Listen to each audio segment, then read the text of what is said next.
जय हिंद दोस्तों। सत श्री अकाल, नमस्कार। तो आज की क्लास में हम लोग रीजनिंग के सभी महत्वपूर्ण प्रश्न को हल करेंगे। तो आप लोग हमारे साथ शुरू से अंत तक बने रहिए और इन सारे प्रश्नों को अच्छी तरह समझने का प्रयास कीजिएगा।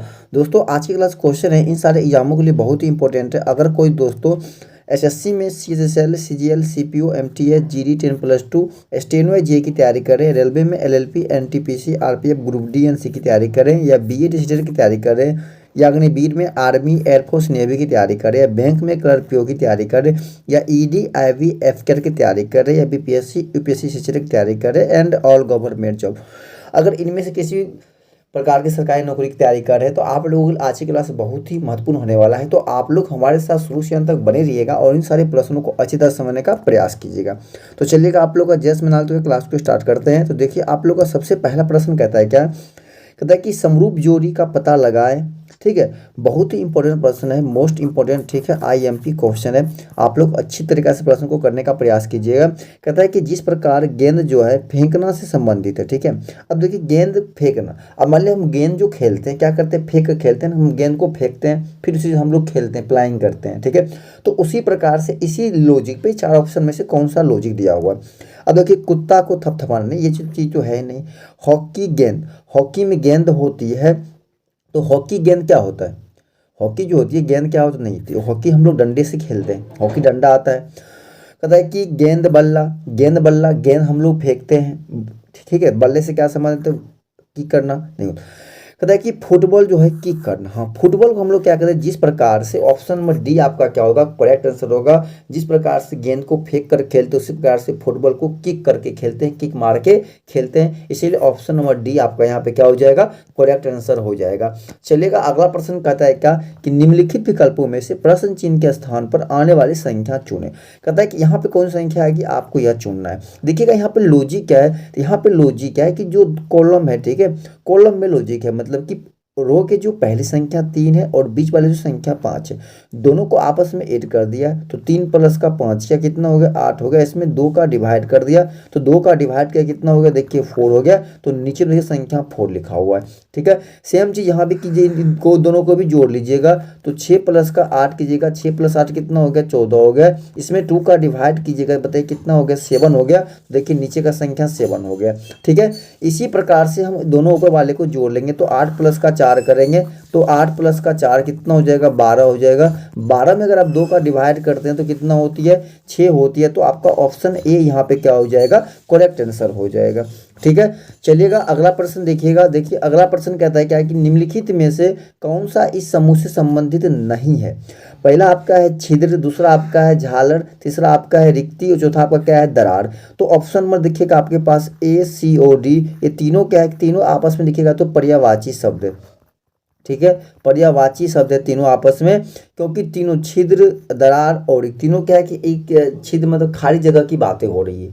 ठीक है, बट जो झालर होती है, झालर सबसे क्या है, अलग है। इसीलिए ऑप्शन नंबर बी आपका यहाँ पे क्या हो जाएगा, करेक्ट आंसर हो जाएगा। और बी आपको बी में दिया हुआ है, इसीलिए ऑप्शन नंबर बी ही आपका क्या हो जाएगा, करेक्ट आंसर हो जाएगा। ठीक है, चलिएगा अगला प्रश्न कहता है कि निम्नलिखित श्रृंखला में लुप्त पद ज्ञात कर। यहाँ पे कौन सी पद आएगी, आपको ये ज्ञात करना। कहता है कि EARTH को HDUW के लिखा गया है। ठीक है, कहता है कि EAR और TH है।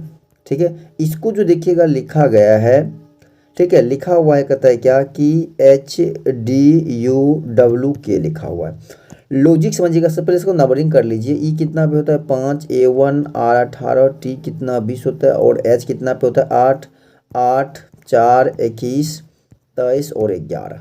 ठीक है, अब देखिए कि अगर हम लोग 5 से जा रहे 8 पर कितना, देखिए प्लस का 3 कर, 1 से कहाँ गए 4 पे कितना प्लस का 3 करे, 18 से कहाँ गए 21 पे कितना प्लस का 3 करे, 20 से कहाँ गए 23 पे कितना प्लस का 3, 18 से कहाँ गए, सॉरी 8 से कहाँ गए 11 पे कितना, देखिए प्लस का 3 करे। मतलब कि सभी में प्लस का 3 करके लिख रहे हैं। तो सेम बातें कर लेनी है मुझे, कहाँ पे, तो VENUS, भी कितना पे होती है तो 22 पे, ई कितना 5, एन कितना 14, यू कितना 21 और एस कितना होता है 19 होता है। ठीक है, भी में जोड़ लीजिए प्लस का 3 तो भी के बाद क्या होता है, 3 25 हो जाएगा। ठीक है, 22 25, 25 पे क्या होती है मेरी, वाई होता है, वाई से पता ये सभी शुरू है। फिर आइए ई में कितना कीजिएगा प्लस का 3, तो 5 कितना हो जाएगा 8, 8 पे क्या होता है हमारा एच, तो वाई के बाद एच कौन सा ऑप्शन में है, तो सिर्फ और सिर्फ ऑप्शन नंबर डी में है, इसीलिए ऑप्शन नंबर डी आपका क्या हो जाएगा करेक्ट आंसर। वाई के बाद क्यू, वाई के बाद क्यू, वाई के बाद क्यू, इसीलिए ऑप्शन नंबर डी आपका क्या हो जाएगा राइट आंसर हो जाएगा।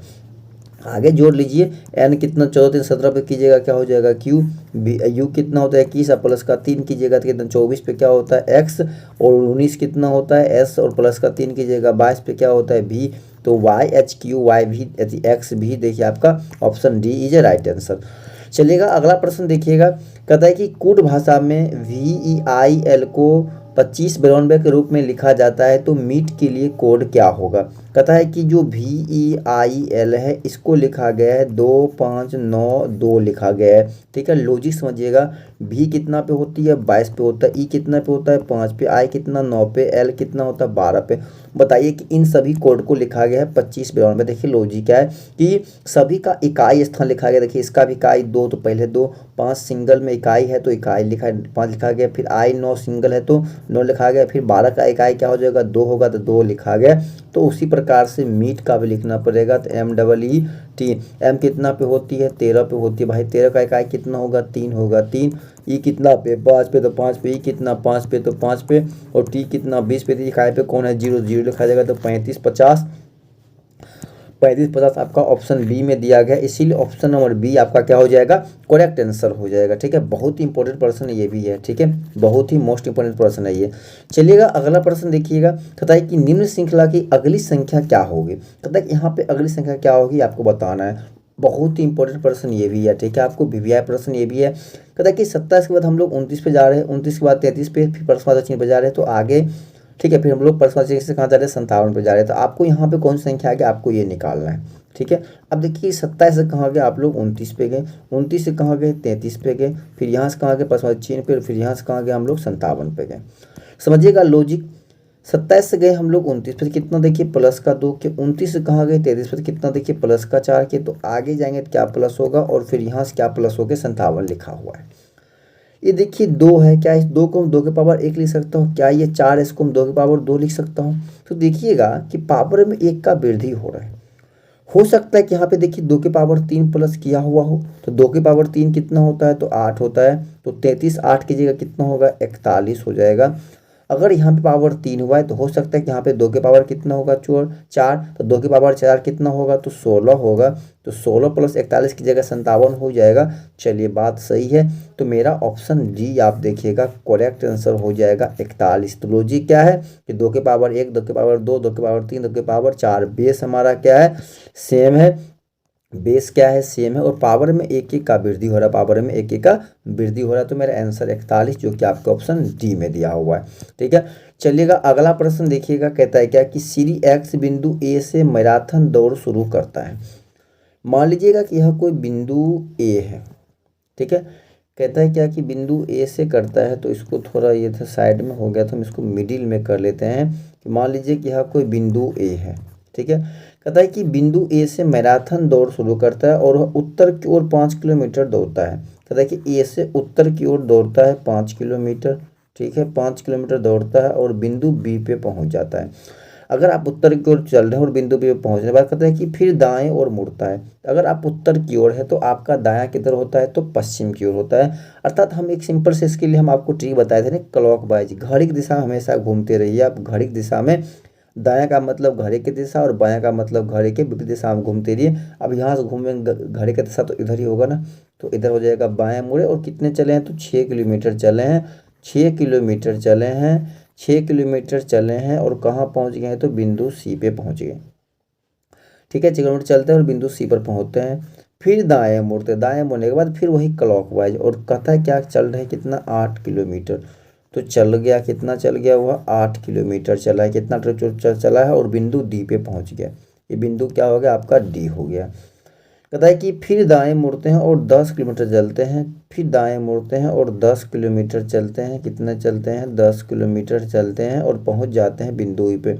दाएं का मतलब हमेशा क्लॉकवाइज घूमते चलिए, अभी बताए थे ना क्लॉकवाइज घूमते चलिए, ठीक है। ई पे पहुँचते हैं, फिर दाएँ मुड़ते हैं और 6 किलोमीटर दौड़कर बिंदु पर चलते हैं, फिर यहाँ से मुड़ गया है दायां, फिर आप भी मुड़ जाइए यहाँ से दायां और दौड़िए कितना किलोमीटर, 6 किलोमीटर चलिए, 6 किलोमीटर चलिए और बिंदु F पर पहुंच जाइए। बिंदु कहाँ पहुंच जाइए? F पर पहुंच जाइए और फिर दाएं मुड़िए और 1 किलोमीटर दौड़िए। फिर दाएं मुड़िए यहाँ से, फिर 1 किलोमीटर चलिए, फिर 1 किलोमीटर चलिए और बिंदु G पे पहुंच जाइए। और बिंदु G पे पहुंच जाइए और अंत में फिर दाएं मुड़िए, फिर क्लॉकवाइज मुड़िए, ठीक है, फिर क्लॉकवाइज मुड़िए और 3 किलोमीटर चलिए, 3 किलोमीटर दौड़िए और बिंदु H तक पहुंच जाइए। तो बिंदु H पर पहुंच जाइए। तो बिंदु F पर श्री X का मुख किस दिशा में है? तो F कहता है कि F यहाँ पे है ना, तो F पे इसका मुंह किधर है? देखिए तो उत्तर की ओर है। ऊपर का मतलब क्या हो गया? आपको उत्तर दिशा की ओर। तो इसीलिए ऑप्शन नंबर बी आपका यहाँ पे क्या हो जाएगा? करेक्ट आंसर हो जाएगा। कोई दिक्कत है, कोई परेशानी है? चलिएगा अगला प्रश्न देखिएगा, कहता है क्या? कहता है कि एक निश्चित भाषा में माला, ठीक है, चाहा, हावा, इसका जो कोड है PIU नाका चाहा के रूप में कोड किया जा गया है। कहता है कि हावागार AHE को चाहा, कद्दू, अस्तो और चाहागार पाया के रूप में कोड किया गया है, जिसे PIU अस्तो कहा जाता है। तो उस भाषा में इसका कोड क्या होगा? ठीक है, अब देखिए सबसे पहले हमको खोजना है कि चाहा। अब देखिए चाहा किस में है? तो चाहा देखिए आपको एक इसमें है और चाहा आपको एक इसमें है। अब इन दोनों के कोड में देखिए क्या क्या सेम है, ठीक है। इनके कोड, इसका कोड जो है यहाँ पे है और इसका कोड कहाँ है? यहाँ पे है। तो इन दोनों के कोड में देखिए तो सिर्फ PIU सेम है। इसका मतलब कि चाहा का कोड क्या हो जाएगा? तो PIU। अब देखिए PIU कौन सा? ऑप्शन नंबर बी में नहीं है और ऑप्शन नंबर सी में नहीं है, तो बी और सी तो खत्म हो गया, ठीक है। उसके बाद देखिए अब आता है हावा, ठीक है, हावा। अब हावा देखिए किसमें है? तो हावा देखिए एक इसमें सेकेंड वाले में है और एक फर्स्ट वाले में है। अब इन दोनों में देखिएगा PIU तो खत्म ही है। अब क्या बचा है? इसका कोड यहाँ पे है। तो इन दोनों में देखिए कॉमन क्या है? तो एक चाहा है। कॉमन क्या है? चाहा है, चाहा है। इसका मतलब कि हवा, हवा का कोड क्या हो जाएगा? तो चाहा, क्या हो जाएगा? चाहा हो जाएगा। PIU चाहा तो है, सेकेंड नंबर पे चाहा नहीं है, तो ऑप्शन नंबर ए भी खत्म हो जाएगा। तो बचा कौन? ऑप्शन डी बचा है। इसीलिए ऑप्शन नंबर डी आपका यहाँ पे क्या हो जाएगा? करेक्ट आंसर हो जाएगा, ठीक है। हम आगे भी कर देखिए, यहाँ पे क्या है? गाढ़ है, तो देखिए एक इसमें है और इसमें है, इन दोनों में है। अब देखिए इसमें से चाहा हट गया, तो अब इन दोनों में और इसमें देखिए क्या कॉमन है? तो आस्तो है, आस्तो है, इसीलिए इसका कोड क्या हो जाएगा? तो अस्तो हो जाएगा, अस्तो हो जाएगा। देखिए अस्तो है और एक क्या बचा है? हवा बचा है, तो हवा का क्या है? चाहा है, तो देखिए चाहा, ठीक है। तो मेरा तो सेम टू सेम मिल गया ना, तो ऑप्शन नंबर डी आपका क्या हो जाएगा? करेक्ट आंसर हो जाएगा। चलिएगा अगला प्रश्न देखिएगा, कहता है कि दी गई समरूपता के आधार पर दिए गए विकल्पों में से नहीं दिया गया युग्म ज्ञात करें। कहता है यहाँ पे जो युग्म नहीं दिया गया ज्ञात करना है। लॉजिक क्या समझिएगा? कहता है कि 11 को 12 10 लिखा गया है, ठीक है। अब लॉजिक क्या है इसको समझिए। लॉजिक यह है कि जो 11 का स्क्वायर होता है वह कितना होता है? 121 होता है। और ठीक 11 से एक अगर कम करते तो कितना होता है? 10। तो हमने क्या कि इसमें गुने का 10 कर दिया, तो बताइए क्या ये 1210 हो गया। जिसका स्क्वायर करे उसी में एक कम करके फिर यहाँ पे देखिए हमने गुना कर दिया। अब देखिए सेम लॉजिक पे कौन है? देखिए ये तो जो होता है ना 700, जो ये 29 है, ये 9 का क्यूब है, ठीक है। 9 थे 72, ये 9 का क्यूब है, ना कि ये इससे एक कम है। अब 8 का क्यूब कितना होता है? देखिए 64, सॉरी 8 का स्क्वायर कितना होता है? 64, और 8 से एक कम करना है और उसमें क्या करना है? गुना करना है। तो कितना होगा? 7, तो 7 चौक 28, 42, 2 कितना हो गया? 44 हो गया। तो जिस ऑप्शन में बी ऑप्शन जो आपका होगा करेक्ट आंसर, जिस प्रकार से लिखा हुआ उसी प्रकार से ऑप्शन बी भी लिखा हुआ, ठीक है। और बहुत ही इंपॉर्टेंट प्रश्न था ये आपका, बहुत ही IMP क्वेश्चन था ये भी, ठीक है। चलिएगा अगला प्रश्न देखिएगा, कहता है कि सरस्वती और गौरी बहनें हैं, ठीक है। ये मान लीजिए सरस्वती है और यह गौरी है, दोनों क्या है? सिस्टर हैं। तो इसको भी कर लीजिए माइनस से, इसको भी कर लीजिए माइनस से, ठीक है, माइनस ही कर दीजिए। दोनों सिस्टर हैं तो माइनस से। कहता है कि गौरी का भाई, कहता है कि जो गौरी का भाई है इसका जो ब्रोदर है, ठीक है, तो प्लस से हो जाएगा। इसका जो ब्रोदर है सरस्वती के पिता, सरस्वती के फादर, ठीक है, फादर है तो प्लस के पिता, तो के फादर, के फादर के किस रूप से संबंधित है? इसका ये कौन लगेगा? तो कौन लगेगा भाई? बताइए। सरस्वती गौरी क्या है? बहन है। तो गौरी का अगर भाई है तो सरस्वती का भी भाई होगा, और सरस्वती का पिता होगा तो इस बउआ का भी भाई पिता होंगे, और ये पिता के पिता क्या होगा? सरस्वती के बाबा होंगे, तो इसका भी क्या होगा? बाबा होंगे। लेकिन बाबा का यह लड़का कौन लगेंगे? तो भाई पोता लगेंगे। तो जो कि आपके ऑप्शन बी में ही है, इसीलिए ऑप्शन नंबर बी आपका, सॉरी कहते हैं पोती, सॉरी ऑप्शन नंबर सी आपका करेक्ट आंसर हो जाएगा पोता। ठीक है, आपका ऑप्शन बी में सॉरी पोती है, आपका ऑप्शन सी हो जाएगा यहाँ पे करेक्ट आंसर हो जाएगा ऑप्शन नंबर सी पोता। चलिएगा, अगला प्रश्न कहता है क्या कि यदि क्यू का अर्थ होता है प्लस, जे का अर्थ होता है गुना, टी का अर्थ होता है माइनस, तो के का अर्थ होता है भाग, निम्नलिखित का मान होगा, इसका मान क्या होगा?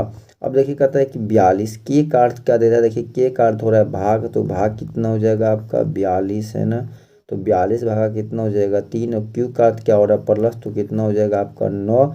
और जे का अर्थ क्या हो रहा है? गुना, कितना हो जाएगा? 4। और टी का अर्थ क्या हो रहा है? माइनस, तो कितना हो जाएगा? 2 हो जाएगा। भाग कीजिएगा, 4 एकम 4, 4 कितना हो जाएगा?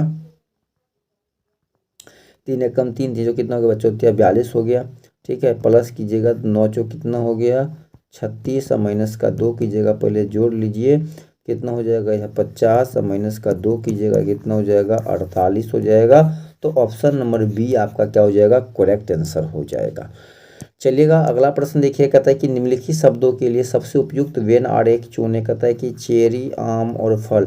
देखिए चेरी भी क्या एक फल है, आम भी क्या एक फल है, लेकिन दोनों तो है क्या? फल है, लेकिन दोनों क्या है? अलग अलग है। कोई चेरी आम नहीं है, कोई आम चेरी नहीं है, इसीलिए ऑप्शन नंबर सी आपका क्या हो जाएगा? करेक्ट आंसर हो जाएगा। तो दोस्तों हम आशा करते हैं कि आप सही प्रश्नों को अच्छी तरह समझ गए होंगे। तब तक के लिए जय हिंद, जय भारत।